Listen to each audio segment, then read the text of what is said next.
Weekly test for the following areas in extreme southwestern California: Orange County, Riverside County, San Bernardino County, San Diego County, and the coastal waters from San Mateo Point to the Mexican border and out 60 nautical miles, including San Clemente Island.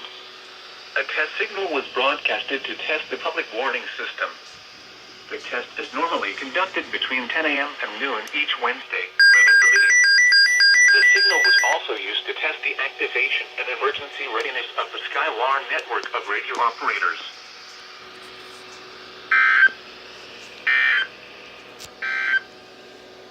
Now for the official National Weather Service forecast. Well, that came in earlier than I expected it to be. It's like 11:10 right now. Usually they come in at like 11:13. That's the usual time. Light wind. So yeah, the 12521 caught it, as well as my MMR 88, and then for once the zone guard went off. Thursday, mostly I put on siren mode so you can see it.